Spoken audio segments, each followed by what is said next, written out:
Excuse me, Mr. DJ. Hey, check this out. We got a great show coming your way.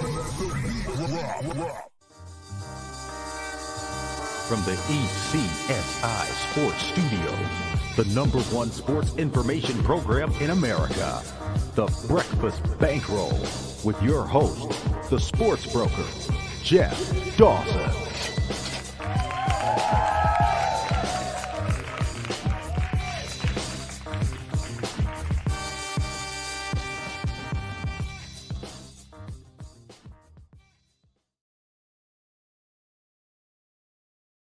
Good morning, sports fans from all around the globe. I am your host, Jeff Dawson, East Coast Sports Investors, and this is your Breakfast Bankroll for Saturday, September 24th.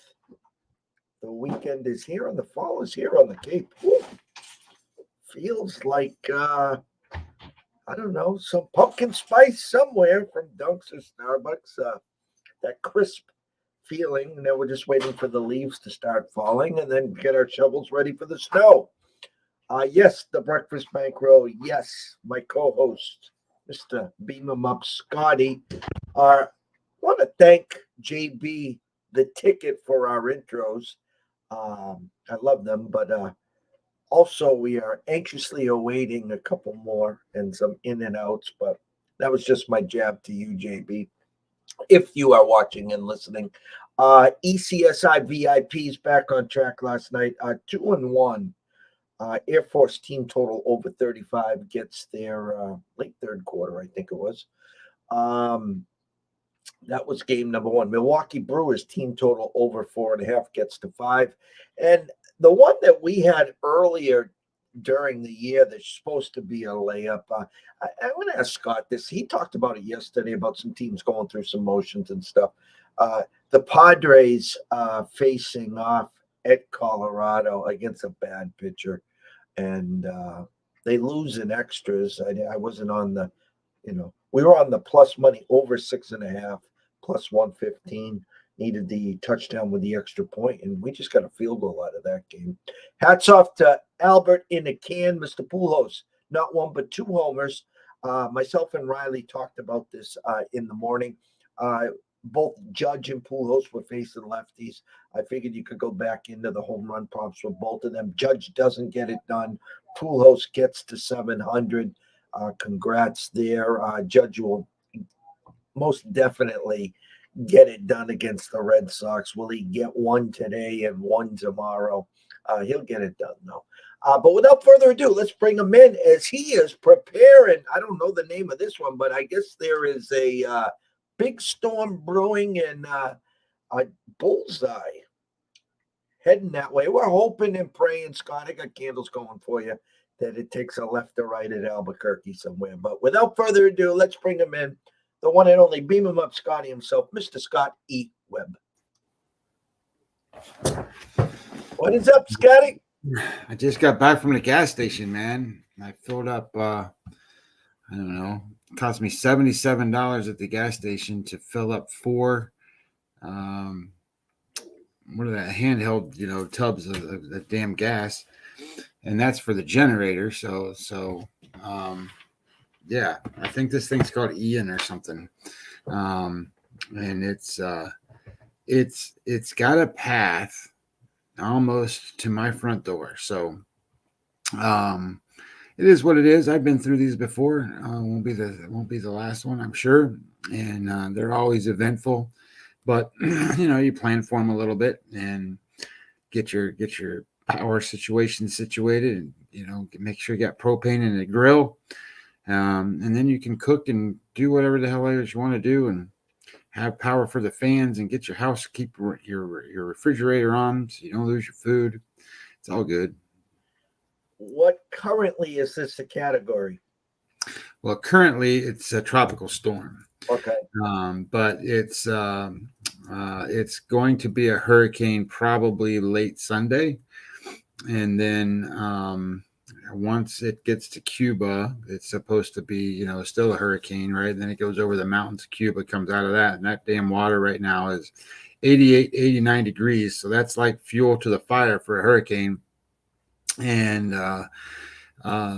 it's probably going to be one that I don't want to be in, but it's going to be, whatever it is, what it is, right? So it's forecast to be 115-mile-an-hour winds when it makes landfall here, which is a Category 3.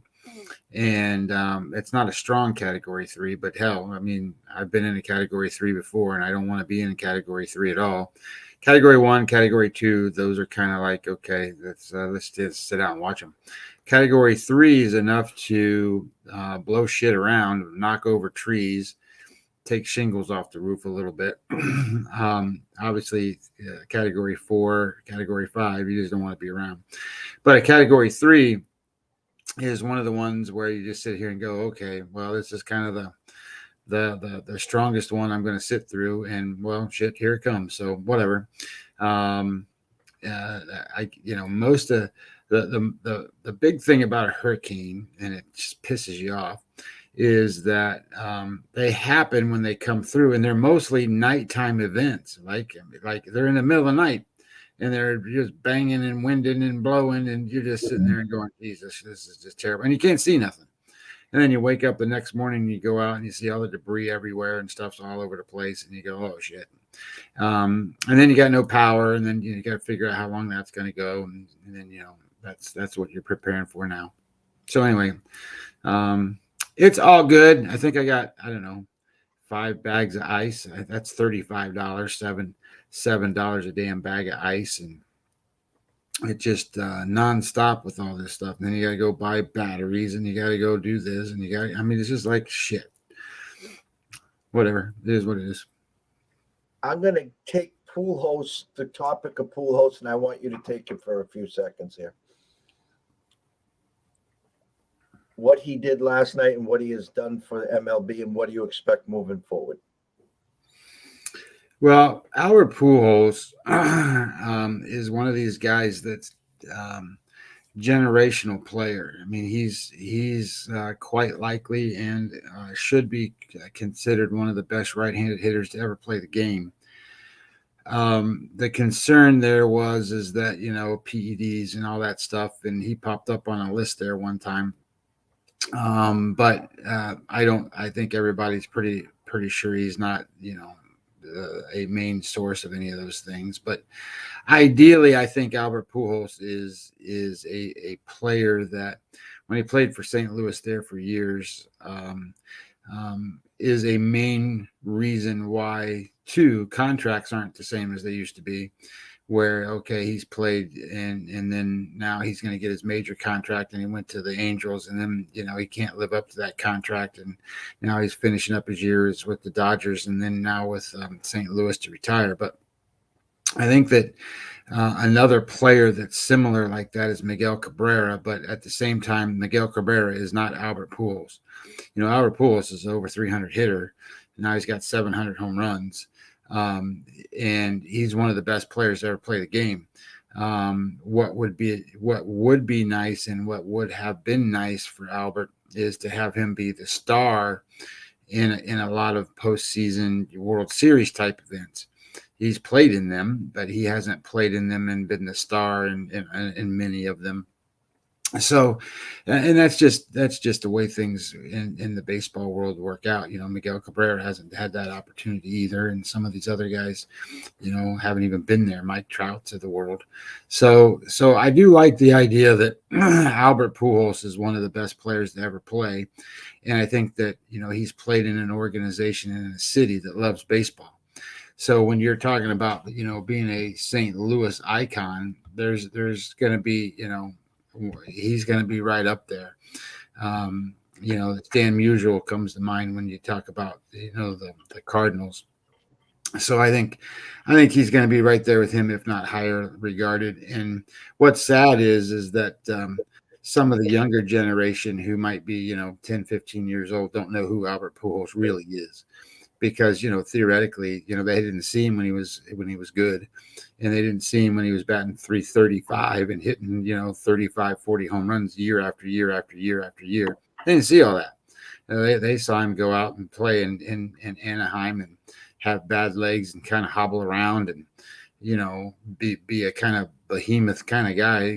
He's not small, and then they don't see the true Albert Pujols. So what was interesting is the Cardinals, they have spring training here in Florida, and they are in PGA Gardens is basically where they're at. Anyway, they and the Miami Marlins have the same training camp. I met Albert Pujols before Albert Pujols was quote Albert Pujols, and I thought it was great because he was trying to learn English and he was trying to do different things when I met him, and he's a really cool guy, and I'm happy for him. I'm much happier for him than I am for, say, like Yadi or Molina and Wainwright. I think that longevity thing, and okay, I'm catching this guy forever. Okay, great. Just that's all great for the city of St. Louis, but in my mind, has nothing to do with baseball. It's funny because St. Louis, being a diehard baseball fan, I wasn't around for the Gibson era, obviously, but they were a team always reckoned with. I remember in my early childhood, the Wizard of Oz, Ozzie Smith. And if, the millennials don't know who Ozzie Smith is, Google him. One of the greatest shortstops I have seen play live. I still remember, I think it was against the Brewers. He dove to get a ball and it hit a rock and it kicked right, and he reached out with his bare hand and grabbed it, got up, and he was famous for doing the flips before the start of games, and just loved him. And then Mark McGwire when he was there, obviously, and then Albert Pujols. Before we get to the games, I'm going to just pivot this one more time to you. All right, the comparison to Pujols' contract leaving St. Louis, going to the Angels, was brought up to me, and I think it's a hell of a point. Aaron Judge is 31. So if he's looking with his agent for that 10-year deal or 8-year deal to get him in the 40s, Judge bet on himself and miraculously hasn't missed a game this year. We all know once he gets paid, it's going to be the back, the ankle, whatever. My question to you is, do you compare the two potentially of that coming down the pike, number one? Would you pay him 10 years for a 350? I would look more in the 35, 37 range in a 4 to 6 year deal, but better, obviously, what these guys are looking for, and I will turn it back to you. Yeah, I think that baseball has done away with that contract that Albert Pujols got. Look at Albert Pujols has that contract. Miguel Cabrera has that contract. These guys don't pan out that way. They get, with the PEDs gone, the body slows down to the point where it's a youth game. This is a young kid's game. It's time for Juan Soto to take off. It's time for all the Atlanta Brave youth guys to take off and just run the league. Because the older guys, it's time for them to take their heyday, take their bow, and go away. So Major League Baseball has now redefined what quality in a player is, and it's defined in the advanced stats. It's the WAR numbers, it's the WOBA numbers, it's the xWOBA numbers, it's the ISO rates, all that stuff, because that's how you win. And those guys aren't going to produce those numbers, so they're not going to pay them for what they have done. They're going to pay them for what they think they will do. And that's the way it used to be, right? In Major League Baseball for years used to, okay, this is what you've done. We're going to reward you. And here's your contract. Well, they don't do that anymore. So the Aaron Judge thing is very real. And I would tell you that, if you paid him 10 years, he'll be 41 years old. And in those 10 years, how many years is he going to have a complete season? He can't be a complete season, very often at 31. And, if you look at how big he is, he's kind of like Stanton, right? Stanton's a big guy. Stanton can't stay healthy either. So I tend to think that Judge is a more risk than what Pujols was. And Pujols still had plantar fasciitis, and the knees were all wobbly and shit. I don't know what his deal was, but that's what he did. Judge could be worse because he's so big. I don't know what kind of injury. What happens if he has a back problem, or what happens if he ends up with some kind of knee injury or something, and you're that big. Well, you can't really recover and be the same player, I don't think. So I think there's risk there if you're going to give him a 10-year contract. And if I'm Aaron Judge, I'm taking all I can get as for as long as I can get. So if I can negotiate a deal and they're willing to pay me 4 years, I'm going to try to make it 6, something like that. And then there's a little bit of risk then towards the team and also reward for the player performance. And it makes the most sense, I think, for the Yankees to re-sign him. Number one, he's making history and will most likely break history for the Yankees and take over and surpass Roger Maris as the American League home run champ for one season, breaking the record of 61 there. But the Yankees can afford the risk, I think, because you're kind of going to be able to pay him for his past performance and what he is creating now, the buzz and whatever. I mean, his numbers this year are historic. I mean, they're ones across. He actually did pass Bogarts yesterday for the batting title. Kind of funny that Bogarts was out yesterday, so maybe they'll play that cat and mouse game back and forth, so he doesn't get the triple crown. The rumor is the Sox are the third favorite. I forget if the Dodgers or someone in the National League was the second favorite. The Yankees were the favorite. But the rumor has it, the Red Sox is comical because if the Red Sox go out and make a splash, I'm telling you right now, the Yankees are just going to come back and steal Devers from us. So I'll take Devers in his prime right now, and you can keep Judge on that side. So good baseball talk, full slate of college football. I'll just tell everyone watching and listening that wants to listen, the social media public dog of the day is to fade Bo Nix and Oregon. The whole world's on the other side there. So just what I've been catching overnight and this morning from all the so-called experts with check marks and big platforms and stages. So if you're following that train, best of luck. I know a lot of you guys have game day on. There's some headliners, obviously Florida and Tennessee. I mean, I cannot remember the last time a Tennessee team was 11-point favorites against Florida. That never happened even when Peyton Manning went 0-4 against Florida. But good schedule here, Scotty. I'm going to flip the switch over to you and hand you the stage.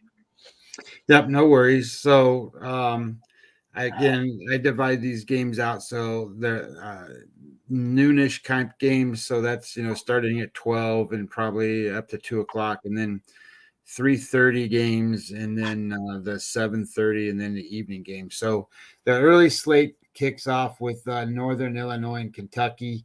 I'm sorry, that's not right. Let me scroll my computer back up a little bit. It's not that game. It is Baylor and Iowa State. So I've seen a lot of people talking about this game, and I think there's a lot of people that like the Iowa State side. So if you look at this, Iowa State ranks 11th in EPA, Baylor ranks 33 in EPA, and neither one are super on offense. Iowa State's 77th on offense, and Baylor's 54th. But Iowa State plays great defense. They're third in defense. So when you start to think about that, you go, okay, well, Baylor's got to score. Well, Baylor's offense can move the ball here a little bit. The problem's going to be that I see is Iowa State's got this great ranking, but they've played the 55th strongest schedule, and Baylor's played the 30th. So Baylor's played more quality teams. This game is in Iowa. Basically these teams are even. The home field edge at -3 goes to Iowa State. But I'm staying away. I think the line's right. I don't have an opinion here, so I'm not moving on that game. UMass Temple, if you want to play that one, go ahead. I'm not handicapping that one. Kent State, Georgia, I'm not going to handicap that one either. Georgia is the number 2 team in EPA, and they're facing the Kent State minus, who is 117th. And just so you know, where's my book? If you are a Kent State alumni, or you're a Kent State whatever, let me find them here for a second. You gotta know what their schedule has been to this point, because right now you can't play Kent State. But I will tell you that as the season progresses and they get into some of the MAC, conference play, Kent State, they opened at Washington, then they played at Oklahoma, and now they're playing another Georgia. So what is going on? I mean, like why would you pick Kent State to go play all these kids? Are you trying to kill them? So as long as the quality of competition that they've been playing is going to have them ready for the season, there's no question about that. So wait for the MAC, and then you can start looking at a team like Kent State, but not today. So the first game, or second game here is Maryland and Michigan. So this is a good game. This is the number 12 EPA team in football, which is Maryland, against the number 1 EPA team, which is Michigan. Now, Michigan's played the 96th ranked toughest schedule, so they haven't played hardly anybody. Hold on now. They had that tough game last week against UConn, so Yeah, that's exactly right. Maryland has played the 69th toughest schedule, so about middle of the pack. And so then you got to look at it and go, well, Michigan's 17-point favorites, and data, numbers, and all that stuff comes out the way I see it is I think Michigan can still cover 17 points against Maryland. I think Maryland, they got Tua's brother over there are playing football as a quarterback. They rank 30th running the football and 36th passing the football.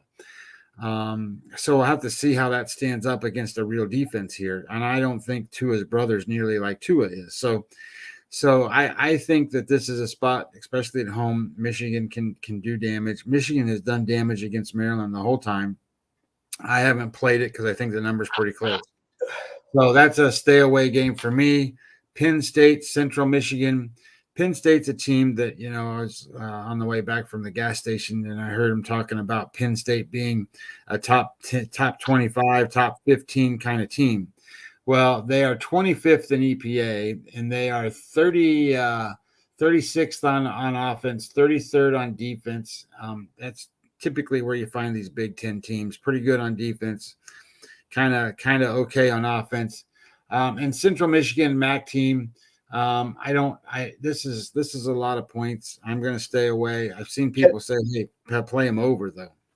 Can I interject on this one for a second? Oh, yeah, no question. Mr. Franklin's Penn State teams usually start slow, game momentum, and oh my God, hold on. My allergies are killing. Apologies. Limit increase. I think I'm digging deep into this one. I'm looking at their team total. You have to give them some kind of props. They opened up in Iowa. And now listen, we know Iowa's offense is bad, but their defense is good. And then they went in and just lambasted Auburn at Auburn. And now I know they got this team, which is a cakewalk for them. And then they got another cakewalk. And then I think a bye week. And then they go to the big house in Michigan. So we'll really get a feel after that. But are you giving, your numbers there are 20s and 30s. Are you not giving them as much credit, or is it still a wait and see approach? Well, theoretically, if you're 25th in the country in EPA, you're still good. That doesn't mean you're a bad football team, because ideally it's still early in the season where you've got some of these teams that are up in the tops in the EPA that won't be there later. Kansas is right up there in the tops, and they're not going to be up there that far the whole season. So the point being is that I think they are that good, but I don't think.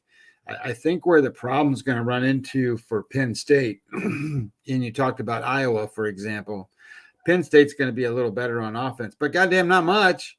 I mean, they're not the greatest offense. They don't have the 17 million year old quarterback back there that's been in college football for I don't know, since the dinosaurs were out there. He's not going to be the guy that carries them to the promised land. It's got to be their defense. And you can't tell me that Penn State's defense is good as as good as Michigan's or as good as Iowa's, or might not even be as good as like Minnesota and play teams like that. So I think that even though that they're doing well, I'm not so sure that they're going to end as a cream of the crop type team. Can you just off the top of your head or quickly look at your numbers? Are you telling me Michigan, if they were playing today, would be a double-digit favorite at home against Penn State? Yeah. Okay. I mean, Maryland's catching 17. So I'm not a Penn State homer. I'm just pretty impressed. Not what they did opening day. I mean, it was kind of a back and forth. They were very, very fortunate to win that game. But, the whole world was on Auburn last week, and they just got steamrolled. So I'm kind of curious. Here's the matchup, right? So Penn State ranks 25th in EPA. Maryland's 12th. So Maryland on offense is 29th, on defense is 13th. Penn State's 36th on offense and 33rd on defense. So this is telling me Maryland's defense is better than Penn State's. So, do they have an Iowa or an Auburn already on their schedule? I don't think Maryland's played anyone. Well, Maryland's got the 69th schedule so far, a strength of schedule, and Penn State is 11th. So, yes, Penn State has played much stronger opponents, and I can tell you who Maryland has played if I could pull it up here in a second. Maryland has played where are you? There they are. Maryland played Buffalo. That ain't nobody. Then they played Charlotte. That ain't nobody. And then they played SMU, which is nobody. But they're okay. I mean, SMU's not bad. So now they got Michigan, Michigan State, Purdue, Indiana, Northwestern. So we'll see a little bit more about Maryland, right? So that rank, that's what I said, that rankings are going to change as these teams start playing some of these stronger opponents, and stuff will kind of fall out of there. So you got to anticipate that to a degree, which is where I think a lot of people are going, data wise, Maryland matches up to Michigan. But I'm telling you, I don't think player wise they match up, but 17 points is a lot.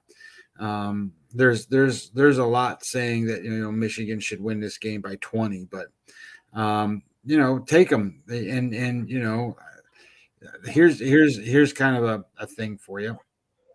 Just because you have a play and you go out there and play, I'm playing a full unit on this game. Okay, great. We sit here and we talk about this Maryland and Michigan game, and you go, I think Michigan's going to do this, but either I don't like the line or I just think they're going to. Okay, well, bet it anyway, but don't bet the full unit.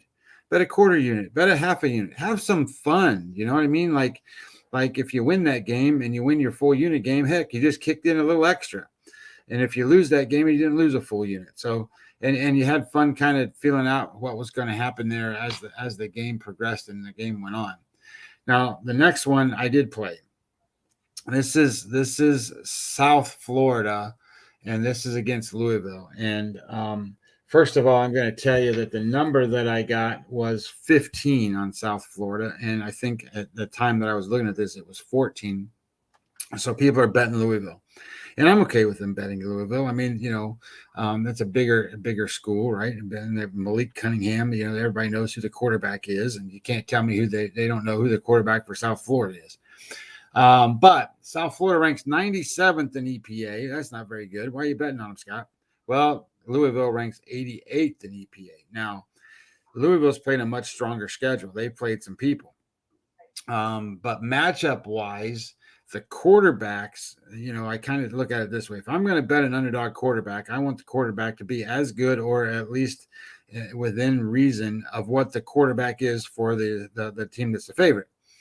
And when you look at EPA and you look at QBR, the quarterback for South Florida, I forget what his name is off the top of my head, but Cunningham is maybe 10 spots higher than him on both.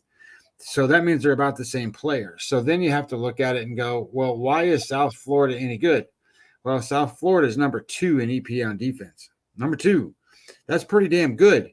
And where they're good is they're number 11 against the run. They're number 56 against the pass. And when you think about where Louisville is kind of the middle of the pack on both. So if they can make Louisville one-dimensional, I think that South Florida has a reasonable chance of staying in this game. So the line went to my favor here, so I went ahead and bet it. If the line would have went down to 13 or 13 and a half or 12 or something like that, because everybody said, oh, I'm going to bet on South Florida, I probably wouldn't have bet that game. But remember, South Florida just played Florida and beat them, right? So don't think that South Florida can't play. Because they can play some of these teams. Clemson, well, that's part of the other handicap, right? Is people go, okay, well, they just beat an in-state rival, they're going to be off of a high and they're going to not play well. Well, that could be too, and that could be part of why the line's moving. So kind of do it how you want. Clemson Wake Forest is an interesting game for me because Clemson's -7 and it's kind of moving up, right? 7.5, 8s.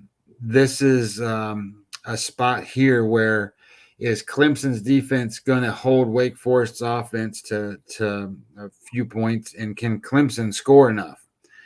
My thought is this is going to be Clemson or nothing. So I'm not certainly not going to play Wake Forest. Clemson's only played the 102nd best schedule in the country.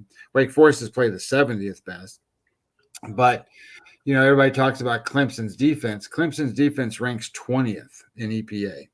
And I know they're really good, but if they rank 20th in EPA, that's still a lot of teams that rank better than theirs at this point. They're going to play Wake Forest. Wake Forest really hasn't played anybody super tough yet, and they can't run the football. All they can do is throw it. So they're already one-dimensional coming in. I don't think they have a lot of momentum coming into this game, which is what you need to have the confidence to beat a team like Clemson. But -7, -7.5, -8, I don't trust Clemson's quarterback enough to support that. But if you want to, that would be the side that I would select, is the Clemson side. Buffalo, Eastern Michigan, I'm going to not necessarily go over that one, but, Buffalo ranks 99, Eastern Michigan 131. Eastern Michigan's a favorite, and that's because they went out to Arizona State and beat them last week. So I'm going to just quickly jump in there. I don't know if you saw after that game, the AD and someone else met Herm Edwards literally at the end zone and basically, in a nutshell, fired him on the spot. And now rumors coming out that they were leaking information to other teams. The kids to obviously, so the other teams were prepared, so they'd lose, so therefore Herm would leave the bill. Are you agreeing with that shit? I knew coming into this season that Herm was in trouble. I knew that Arizona State was a fiasco and they were a dumpster fire. He should have been fired in the offseason. That's a mistake on the AD, right? So they can say all they want to about, Herm Edwards and all the whatever, but the AD made a mistake in allowing him even to recruit and bring in a team and do all the stuff that he was doing. Because if he doesn't have the buy-in of the kids and they're trying to sell out the coach, the reality becomes is I think they're in trouble in terms of they just don't want to play. They might as well not even show up, but they're on scholarship, so they're doing whatever they want to. I think that they did that. That's my opinion. My opinion is they probably did everything they could do to get him fired. So now that creates a different issue for today.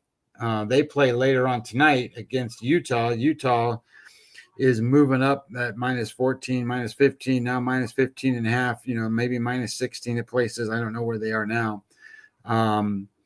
This is one of those spots where you go, everything makes sense. I should be betting on Utah, but this is where you bet Arizona State today. Now, I haven't done it, because I want to see how my day goes. But Arizona State's to play tonight against Utah, and it's because of the fired coach factor. They have a decent quarterback at Arizona State, and if they're not giving the other team ammo to beat them, I think that's going to be a lot more competitive. In that 15 and a half, that's a lot of points in a Pac-10 conference game. So, and they're at home. So I think that that's going to matter. Buffalo, Eastern Michigan, I skipped. Duke, Kansas, I did play. Duke is a team that ranks 10th in EPA, which is amazing. And Duke has played the 123rd out of 131 toughest schedule. They were supposed to be the laughing stock of college football, one of them. The cellar dwellers. This would be a great tip-off classic in college hoops. Both teams 3-0. Everyone talking about this, sold out in like 2 seconds, and Kansas 7-point favorites. So let me ask you a question, Jeff. Who is the number one quarterback so far this season in QBR for college football? No idea, sir. The kid's name is Jalen Daniels. He's the quarterback for Kansas, number one quarterback in all of college football. That's why this team's winning. They got to transfer a kid that runs the football from the MAC, who was the number one running back in college football last season. This team can play. So Duke has played no one. 123rd. Oh, let's see who they have played, just because I'm curious. So Duke's played nobody, and I would tell you that Duke, so far they played Temple. That's nobody. Then they played Northwestern, and then they played North Carolina A&T. So yeah, they played nobody. So when you look at what Kansas has done, Kansas has played the 27th toughest schedule so far. Their offense ranks 13th. They have no defense. They rank 112th, but that's kind of because they're playing tough teams. Now, Duke might have the ability to move the ball here a little bit, but the reality becomes, is Duke any good? And you're looking at Kansas at -7, 7.5 at places. I got where's mine? I got -7. So I played Kansas -7 because I'm betting on the number one quarterback. I'm betting on the running back, and I'm betting on the strength of schedule that they've played better opponents. And I think that they're going to go out there, and I think they'll win this game by by double digits. Let's put it that way. When you look at Kansas, they rank 51st in EPA, and that's because of their defense. Their offense ranks 13th. And that's pretty good. And when you got that kind of a quarterback leading the way, I think you're going to be there. And where Duke shows up big is that they can defend the run. Well, they can't defend the pass, and Kansas is not doing terrible against the pass.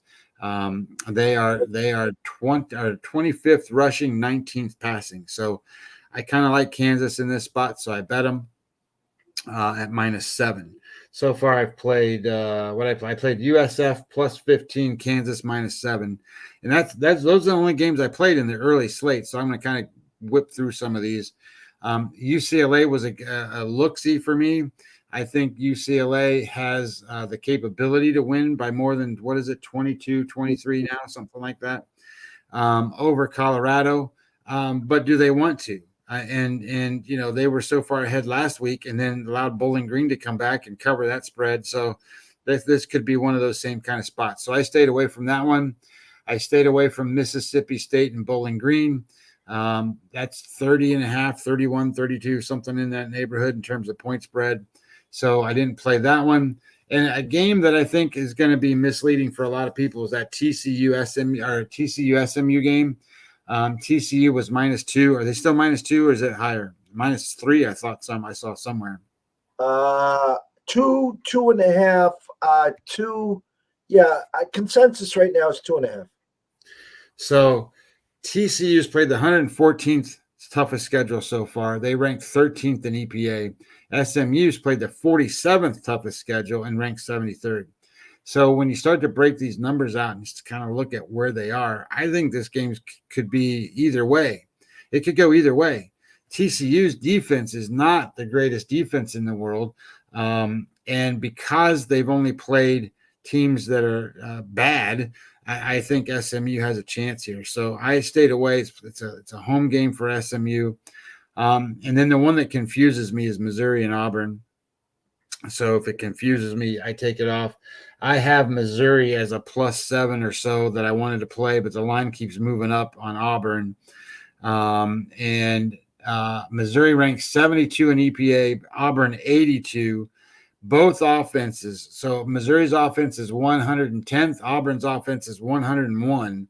Missouri's defense is 17th, and Auburn's is 84th. So that tells me that Missouri should get way more stops. And if I'm the team that's getting more stops on defense, I kind of like the idea of them getting points. So I liked that side, but I can't figure out how to bet it because I'm missing something because the number's getting away from it here a little bit. And I said, okay, well, if it doesn't make sense, you kind of pass. So that's how I looked at the noon games. You know, the board, I love the way you broke it down. You know, again, there's a million ways to peel these onions. As you were progressing, I'm looking at some team totals over here, some first half plays.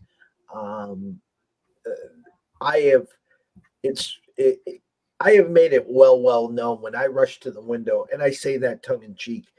The noon games, whether it's college basketball, college football, just shit luck. It is absolutely shit luck. Last week we had a team total at noon that's still in the starting blocks. I mean, just it was ugly. You know, I was going to ask you when you were breaking down. I want to go back to that Louisville game for 1 second before we move on. And this is what I kind of find intriguing on that game here as you were breaking that down.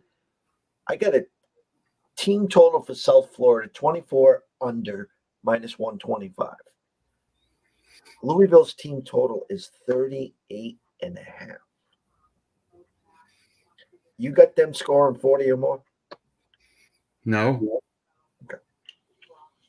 Because you were breaking down the South Florida side on the defensive side too. And it's kind of, you know, when you try to break that down, when I look at an opening number, when I look at the spread, and then I go to the halftime, and then I go to team totals, the under-overs. Something smells here. Now, something smells here. In other words, you talked about the letdown, number one. Number two, most people will go to the window and bet the South Florida team total under because that's the way it's sided. How many people are going to run to the window and bet the Louisville team total over 38.5? Lamar Jackson isn't QBing tonight. I wasn't aware he was QBing.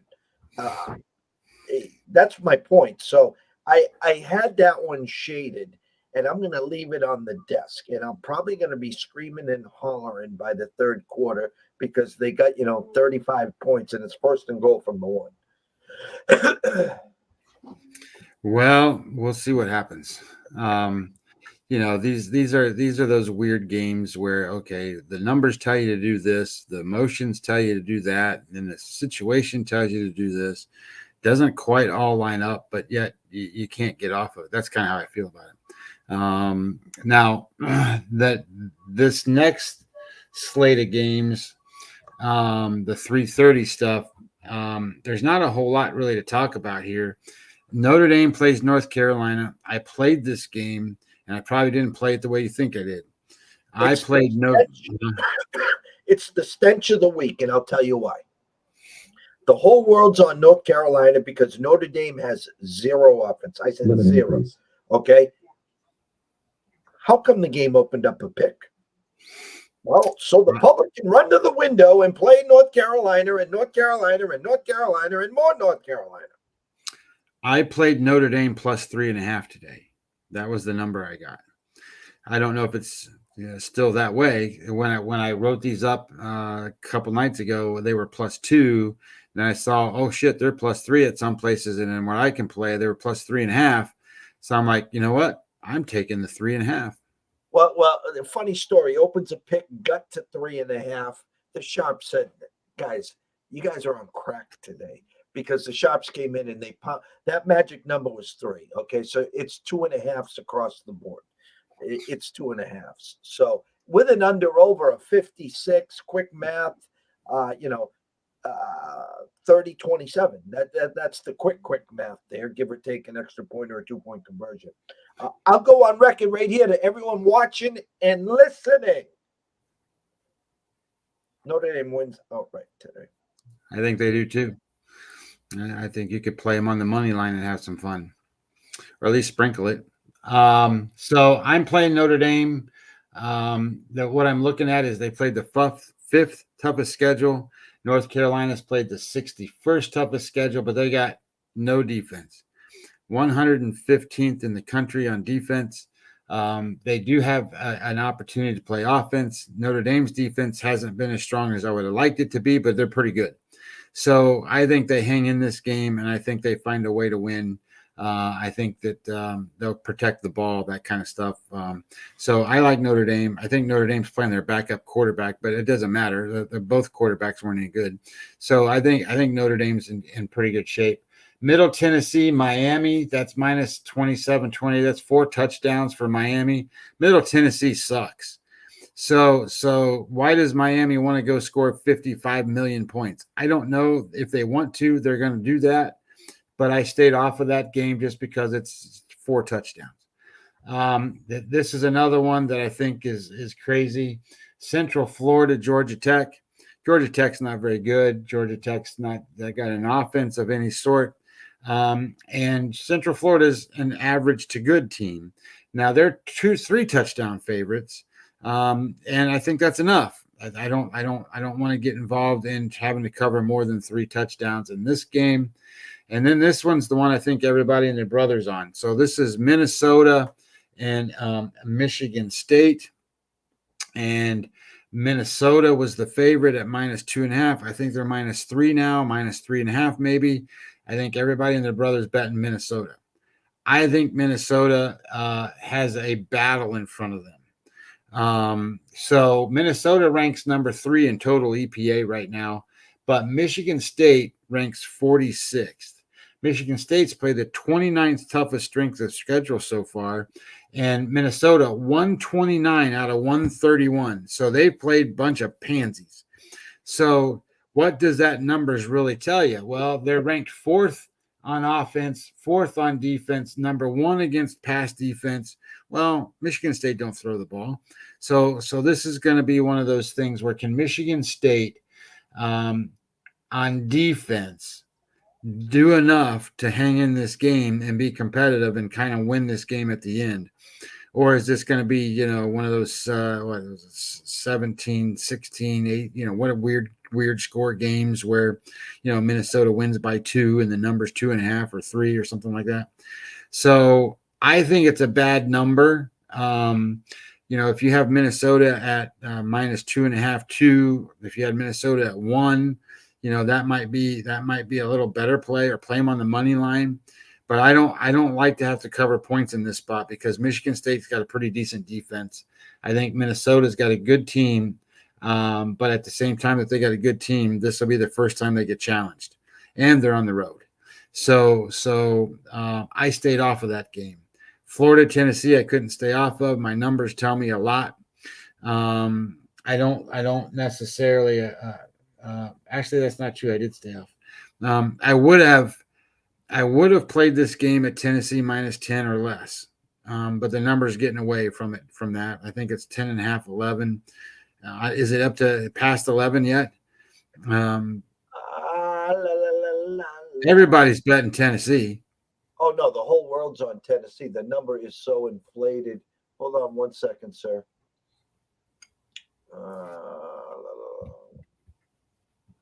10.5 and 11. The consensus right now is 10 and a hook. It is at 11 and 1 offshore.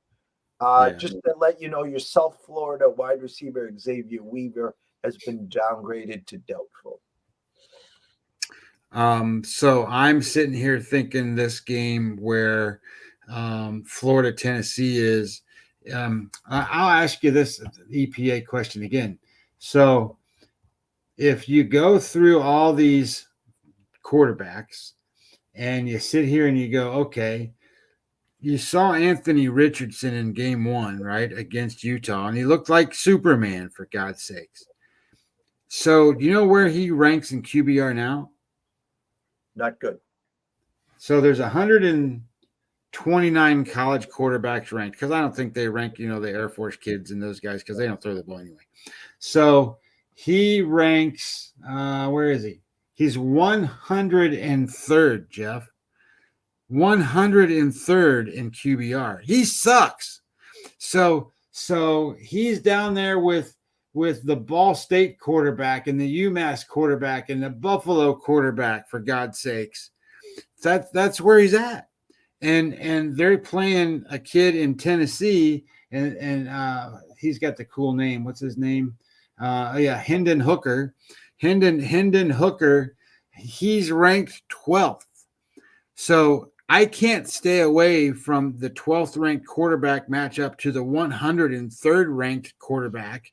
And you're playing SEC teams in the SEC. I don't know. Tennessee scores 50 points a game, so I get it. You say, well, Tennessee hasn't played nobody, but they have. Florida's ranked 15th on the schedule, and Tennessee's 18th. So these numbers are pretty good. I would stack them up and go, yep, I think that's about right.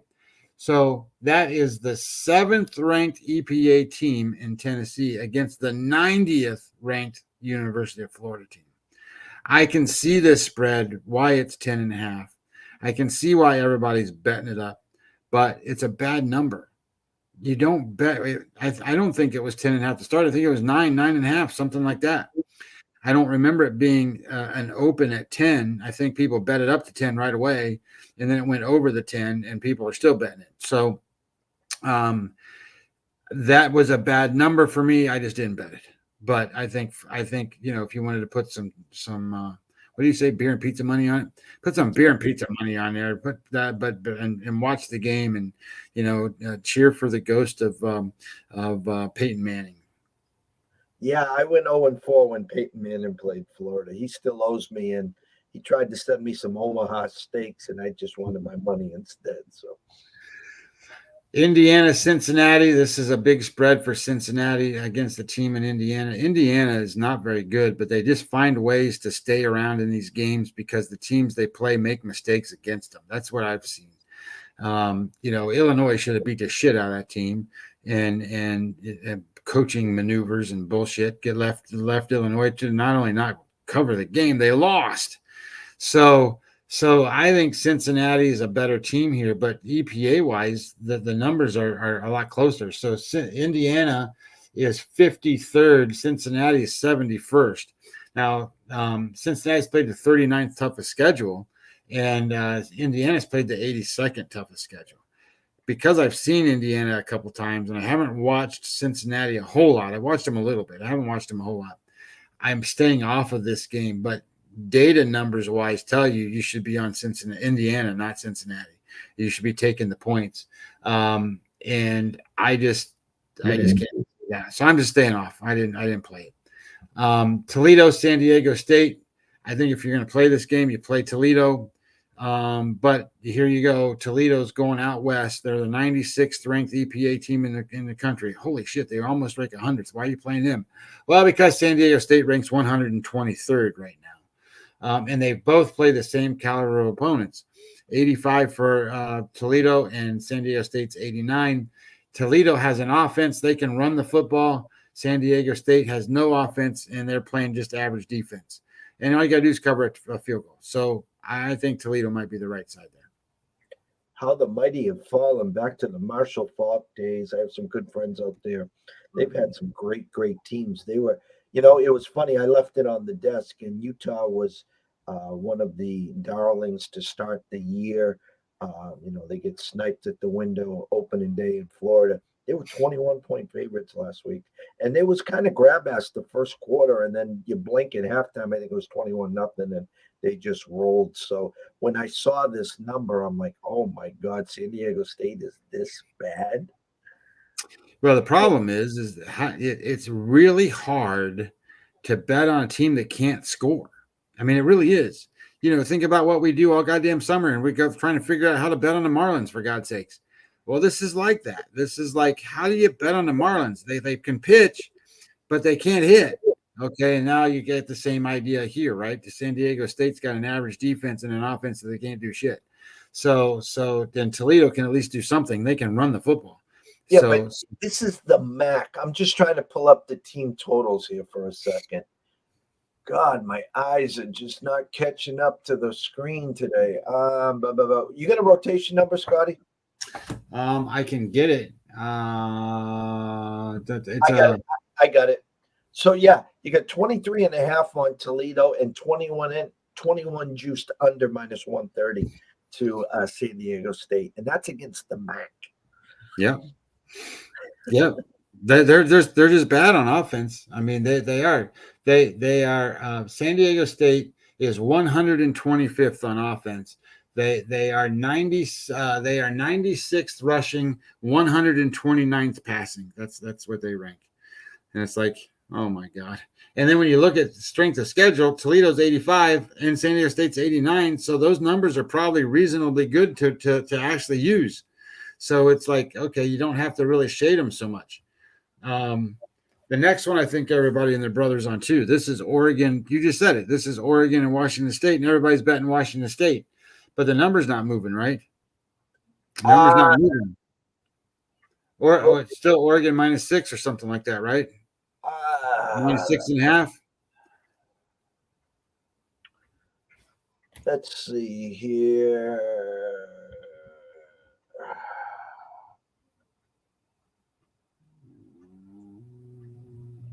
It's 379, 380. It's back. It opened at 5, pushed to 6.5, 6. I saw 5.5. It's back to 6.5. Yeah, so I think everybody and their brother that I've seen on Twitter world is all on Washington State. They like Washington State. Now, Washington State ranks 4th in EPA, so there's a reason why you should like Washington State. Their offense ranks number 2 and their defense ranks number 6. So they've been able to throw the ball well at ranking 5th, and they run the ball at 17.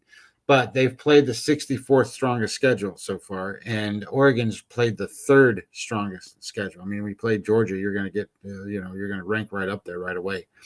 And then they played BYU too. So, I mean, they played some pretty tough teams already. And they rank 98th. So there's a big disparity there.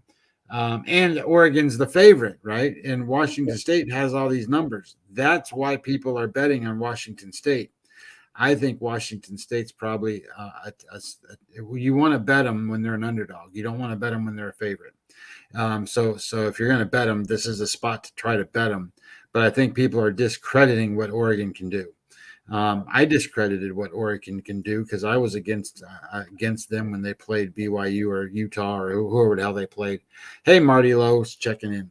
So when I looked at it, I was just like, what do you do here? My thought is let everybody and their brother bet on Washington State, keep the number under 7, and bet Oregon.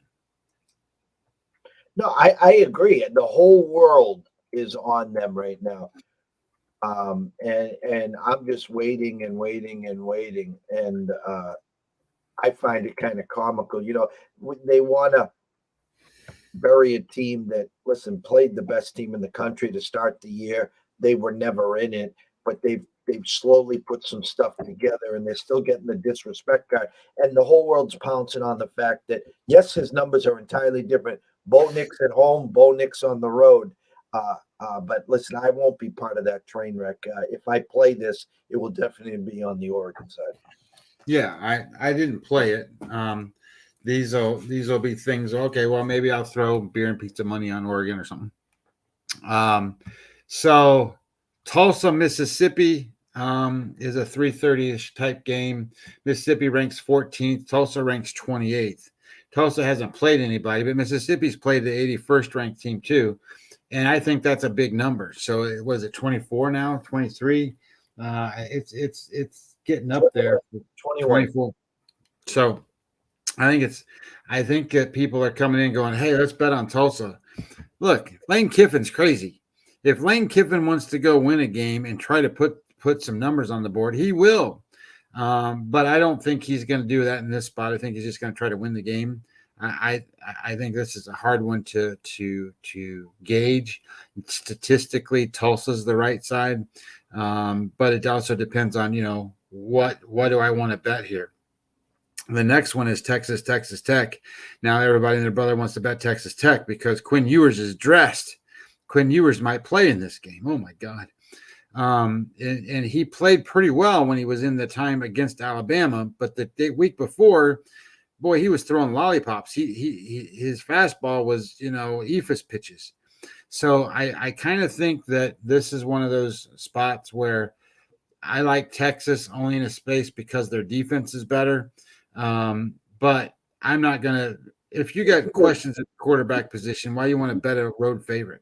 I just don't want to do that. Now, Texas Tech is not the same Texas Tech of old. If you remember Texas Tech and you start thinking about them, they're all offense. Well, their offense ranks 118th right now. That's not very good. And if you're going to take them and try to match them up to a Texas team that's pretty solid, that's a disadvantage already. So their defense ranks 28th, and they've played some pretty good schools. So I think they're probably legit on defense. This might be one of those spots where if you look at it, I think the total is like 60, 61. Maybe this is a good under spot. I don't know. I mean, these teams out west tend to, and especially in the Big 12, tend to throw up lots of points. So maybe data numbers will throw you off there. But I didn't play it. North Texas, Memphis, I just skipped right past it. Memphis is 37th, North Texas 86th. You got a team in Memphis who ranks 14th on offense. North Texas ranks 111th on defense. So that's all one-sided Memphis way. But at the same side of that, can Memphis stop anybody? Because, that was part of a problem that I had the other day when I bet them last week. They had to cover 12, and they just couldn't do it. So they couldn't stop, they couldn't stop. I think it was Charlotte or somebody like that they were playing. So I think Memphis is the right side. The number's under 14, or it was under 14. I don't know if it's still under 14. 12 and a half. 12, there you go. So if it's under 14, pizza and beer money, maybe Memphis, because they got a pretty good advantage on offense. Florida International, Western Kentucky. Florida International is one of the worst teams in college football. But that's a 31.5 point number or 32 or some shit. Okay, whatever. You're going to really tell me you're going to bet Western Kentucky minus 31.5? I did see something online where maybe it was earlier in the week or something that somebody put out there Western Kentucky minus 27. I'm like, where in the hell did you get that goddamn number? So, that's how things work on Twitter world. So that was the 3:30 games, Jeff. I don't really have a lot. Recapping it, I'm Tech Notre Dame plus the 3.5. And that was where I went. I'm going to ask you to cap two games quickly because we're getting ready for kickoff at noon here. One of them, I think the whole world's on, and another one, this home team in my eyes is a lightning rod, and it smells to holy hell. First of all, whole world is on Arkansas plus 1.5. It was 2, now it's 1.5 at Jerry's World against Texas A&M. And the one game I can't figure out, Scott, the lightning rod team is Appalachian State, and they played James Madison today, and yet the line is only 6. What am I missing? Not that I'm on Appalachian State. All my eyes are on James Madison, and I know it's supposed to be apples and oranges here. I just don't understand how that number is 6. So if I pull up some numbers here from a place called, if you guys, a lot of the stuff I get comes from College Football Graphs is the place where I'm using a lot of this data. So anyway, if you look at James Madison on offense against Appalachian State, They rank 28th passing, 29th rushing on offense, and Appalachian State ranks 89th and 118th on defense. And if you remember, what was that one game, 60-60 against North Carolina or something, and then last week they had to have the Hail Mary and all that crazy stuff to even be in the game. What I like about what College Football Graphs does is they have a thing called echo rating, and I can't find it anywhere, so it's I can't get access to it, so I get it from there. But the echo rating is nothing more than, okay, drives that you had that were successful versus drives you didn't have that were less successful, and kind of where do you rank? Well, James Madison ranks 29th in successful offensive drives, and Appalachian State's 114th on defense. So it shows me that I don't think James Madison is going to have a problem moving the football. On the other side, when you start to think about offense versus defense, Appalachian State against James Madison, 31st passing, 31st rushing for Appalachian State, 4th against the pass, number 1 against the run, James Madison. So you're supposed to be taking James Madison. They can stop Appalachian State. I thought I was going crazy because I'm looking at that number and it smells the holy heaven. Now, James Madison's usually that school that plays in that other championship every year. They get into the playoffs. They got promoted. What's that? They got promoted. They're actually in the whatever the hell. But yeah, they used to every year get in there. So I didn't know if this was going to be a David and Goliath. This is James Madison play all day for me. Yes. That's a good play. That's not a bad thing. Take James Madison. I think that was a good one. Now, if you do the same exercise and you got Arkansas and Texas A&M today, when Arkansas has the ball, they're 22nd on passing and 71st rushing against a defense that's 58 and 71. So they've got a little bit of an edge when they throw the football, but when they run the football, it's about even. The echo rating is big for Arkansas, meaning that Texas A&M struggles to stop drives. So you got 43 where the ranks for Arkansas, 105th for Texas A&M. So there's a slight edge to the offense, or maybe just a little bit better than a slight edge to the offense for Arkansas. Now, Texas A&M can't play offense. So they are 100th passing and 70th rushing against a defense that's 78th passing and 89th rushing. So maybe slight edge to Arkansas there. So I would tell you that it's a slight edge Arkansas in terms of the better team. And I'll be honest, Arkansas's quarterback's not that good. And I would tell you that I was not impressed with Brad Johnson's kid, whatever his name is, the other, whatever his name is, Johnson, for coming in to try to rescue Texas A&M's offense. So momentum, though, I think is all on Arkansas side. I think momentum is big Arkansas side. So if I was playing the game, I would play Arkansas. You do know who Arkansas plays next week too, right? Yeah, but this is Texas A&M. They're not gonna look past Texas A&M, I don't think. Closing thoughts. Closing thoughts is be careful on some of these games. This USC game, everybody is betting Oregon State. It's now down to like 5.5.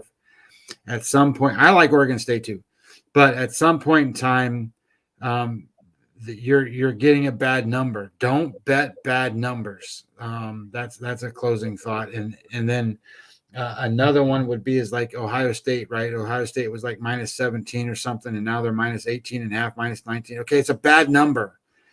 Don't bet bad numbers. I would just tell you that I did play. I played East Carolina today. That's another one. I got them at 16.5. No, I'm sorry, 16. I got them at 16 today. I did play Marshall today against Troy. I played South Alabama. You'll like that one. We talk about the Jaguars all the time on this show. I did play Kansas State because the number got to 14. So I played Kansas State today. One of my favorite plays is a later game tonight. It's Louisiana Lafayette, or the Louisiana, the Raging Cajuns. They are playing Louisiana Monroe. And as long as the number's under 10, I like that game a lot. I think they blow them out. And I did play UNLV. I played UNLV tonight against Utah State with nothing after that. So I didn't play any of the late window games with the idea being that I'm looking at, like Arizona State. I'm looking at some of these later games to have some fun with while I'm sitting here figuring out where the goddamn storm's going.